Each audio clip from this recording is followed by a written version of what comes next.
Hello, welcome to my talk, Lessons Learned, Removing Barriers to Learning and Student Engagement. My name is Heather Worne. I'm a professor of anthropology at the University of Kentucky. So the COVID-19 pandemic has illuminated how students and communities have experienced further marginalization with a pivot to primarily remote or hybrid learning. However, virtual learning platforms and technologies also provide new opportunities for students to learn and contribute within inclusive and equitable spaces. At the same time, driven by social justice crises around the world and a shared commitment to decolonizing and anti-racist pedagogies, many instructors and academic units have been working to decolonize their curriculum. This work has often focused on reviewing course materials and learning outcomes. However, I would argue that we need to move beyond simply decolonizing syllabi, primarily in terms of content.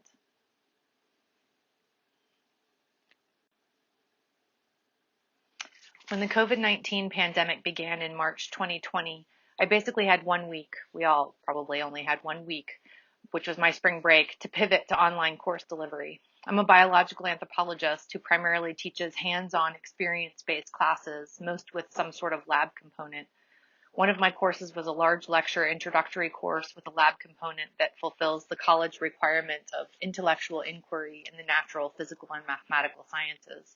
This course is often the only exposure to biology or the scientific method that students have, and they have varying backgrounds in science, and they include students at all levels, first years to graduating seniors. It's difficult enough to make sure that I'm able to engage all of the students and make sure that those with very little backgrounds are grasping the basic concepts. At my university, many of our students are first generation and non-traditional scholars. When we teach in person, we're able to gauge how students were doing, but when we switched to online, we realized that many students were already struggling with basic organization and their study habits. In my upper level bioarchaeology course that I teach, students are taught how to analyze skeletal elements in a series of hands-on labs, so I had to discover new ways of having them do experiential learning.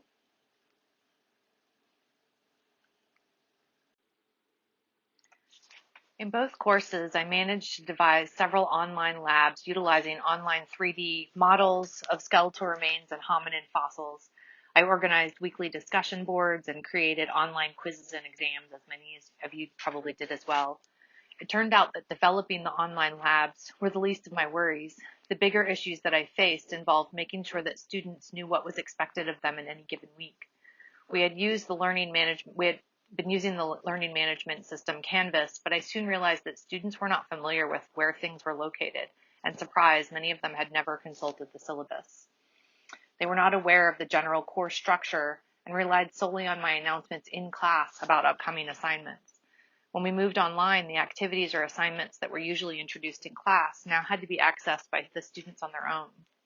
I had always organized my course materials in Canvas by weekly modules, but students were finding themselves overwhelmed by having to plan their week in my course as well as their other courses. In order to keep students and myself on track, I developed weekly guides. The weekly guides provided a list of what the learning goals were for the week, what they needed to read, what lectures they needed to attend or watch, what they needed to do, whether there were quizzes or discussions, and when all the deadlines were for the week. While all of these changes were necessary for online learning, when we returned to in-person learning, I realized that many of the changes that I made were helping many of the students who prior to COVID would likely have fallen behind and either dropped the course or failed the course. In the semesters since spring 2020, I relaxed many of the course policies to accommodate absences. I began recording all of my lectures and providing them online for students to review on their own. But I realized many students who had attended the lectures were using the videos as well to review content while studying. I had assumed in the past that requiring in-person attendance was necessary to keep students on track, but that wasn't the case.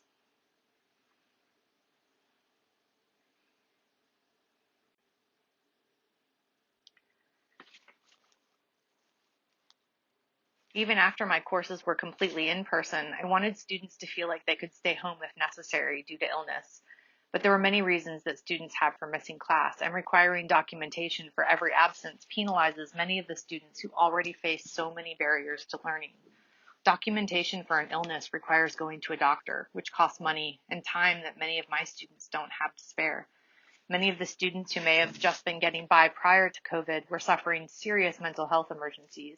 Even with insurance, mental health is extremely expensive and difficult to access.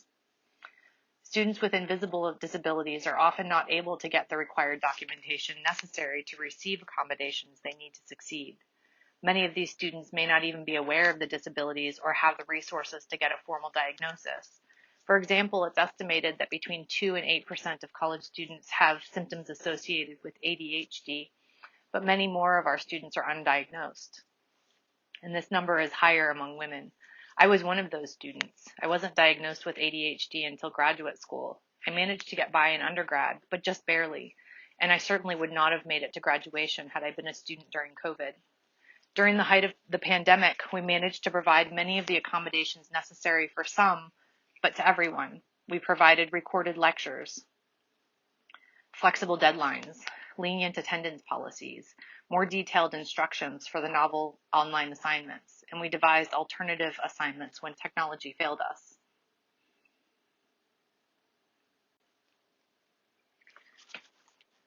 I would argue that we should not think of these as individual accommodations, but these should be baked into our overall course structure and course policies. We all probably learned how many of our students were one paycheck away from being unhomed or not being able to afford daily food. Many students had serious mental health emergencies that were exacerbated by the pandemic, but likely existed before to some degree under the radar.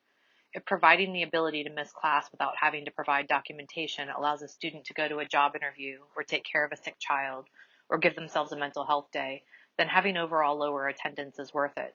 Most students who needed help over the past 2 years did not have documented disabilities.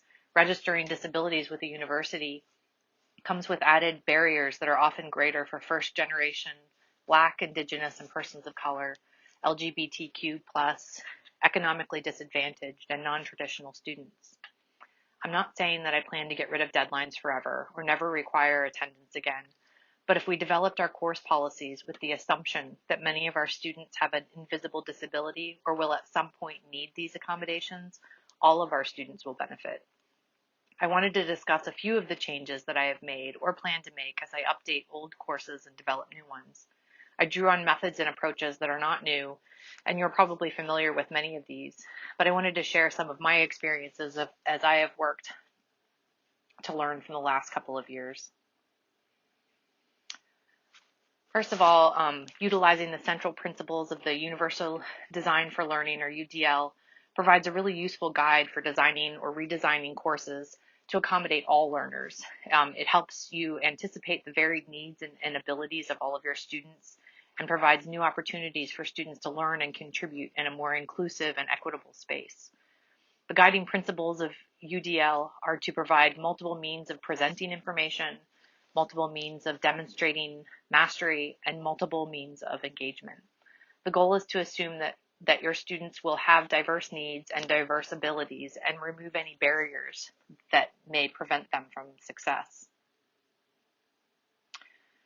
Some examples of how I tried to do this in my courses include I started providing short video clips during the pandemic, or infographics or diagrams that I found online that helped explain the content I had covered in the lectures to accommodate students who may have had trouble grasping the content the first time around and wanted different ways of explaining the same information. I also provided short podcast episodes or news stories that discussed real-life examples of the content covered in class. The extra content was mostly optional, but I found that several students had clearly taken advantage of those different modes of delivery that spoke to them.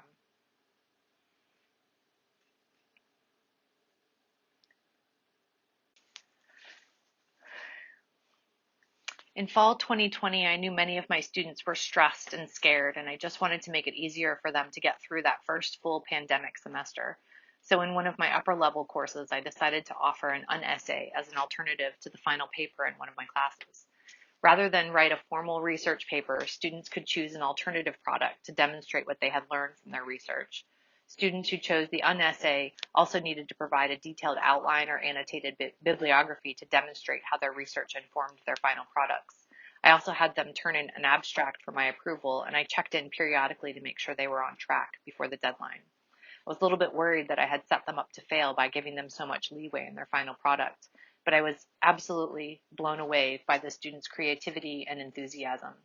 Some examples of the final products that I got include a BuzzFeed style online quiz to determine what kind of hominin you are, a podcast episode, cupcakes illustrating the different stages of decomposition, a children's book about a little Neanderthal girl, a comic book about the origin story of Upper Elevation Man, a superhero with extreme high elevation adaptations, and some sample pages of a graphic novel about migration and health, and several other examples of artwork.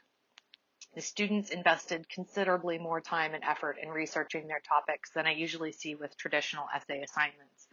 They really embraced being able to choose how they demonstrated what they had learned. I have assigned the unessay alternative 3 times so far, and it continues to be my and their favorite assignment. While I was initially uneasy about giving students so much flexibility because I didn't want to set them up to fail, I realized that they were more than capable. While an unessay would not have been feasible in my larger introductory course, this semester I've introduced an infographic assignment in place of a formal lab report to allow. They haven't turned it in yet. It's due next week, but they seem more engaged in this assignment than previous lab assignments. In every course I have ever taught, I've included a participation grade of some sort. There are always students who struggle with speaking in front of the class, and while they may be very engaged in the course content and understand the concepts introduced in class, their grade may be affected by a lack of perceived participation.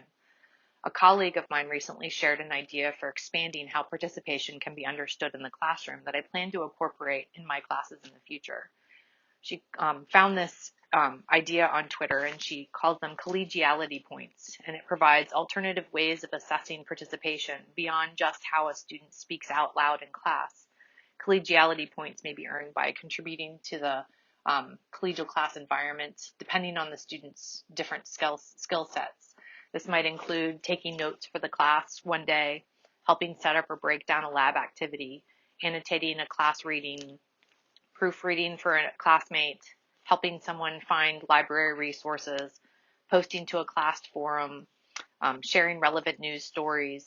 The point is that there are many roles for our students to play in the classroom, and for many students, the skills that are recognized or rewarded are not always reflective of all the varied contributions that students make in any given course. I plan to incorporate this in my courses in the future.